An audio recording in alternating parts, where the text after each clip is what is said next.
Құтқарушы немесе өрт сөндіруші әдетте ерлердің мамандығы болса да, олармен иық тіресе қызмет атқарып келе жатқан әйелдер қауымы жетерлік. Солардың бірі Теміртау қалалық өртке қарсы департаментте қызмет етіп келе жатқан Людмила Рудник. Нәзік жанды ару өртке қарсы құтқару жүйесінде 23 жылдан бері еңбек етуде.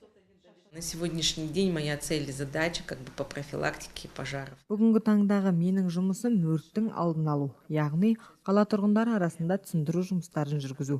Жұмыс барысында қала аумағындағы мекемелерді, үйлерді тексеріп, өрт қауіпсіздігі сақталмаса, ескертулер жасаймыз.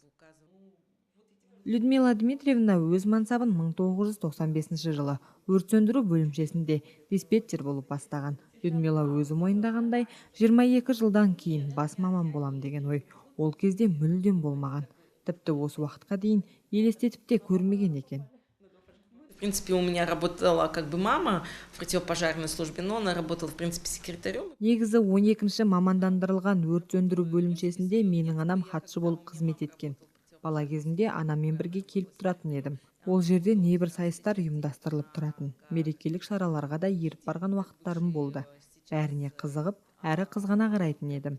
Кейіннен осы салаға өзім де жұмысқа орналастым. Алғашында ескерту бөлімінде диспетчер болып қызмет еттім. Осылай бас маман болып қызмет етем деген ой болған емес. Өрт сөндіру сынды жауапты да қатерлі жұмыстарында жүрген ұжым мүшелерінің еңбегі қай жақтан болса да құрметке лайық. Халық өрт тілсіз жау деген тегін айтпаған.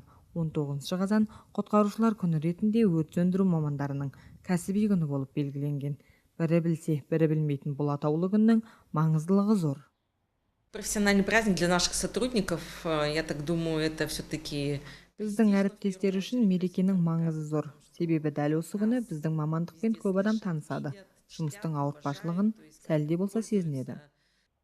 Бір сәт көз алдыңызға өртке оранған үйді, жан-жағына қауіп төндіріп, алаулаған жалынды елестетіп көріңізші. Жалын ішінде ата-анаң мен балаң қалса, тіптен қиын емес пе? Түсінген жанға қандай ауыр қасіреттерсіз. Міне, олар таңдаған мамандық осындай қиыншылықтармен күнделікті бетпе-бет келіп, оқыс оқиғалардың алдын алу мен болдырмаудан құралған.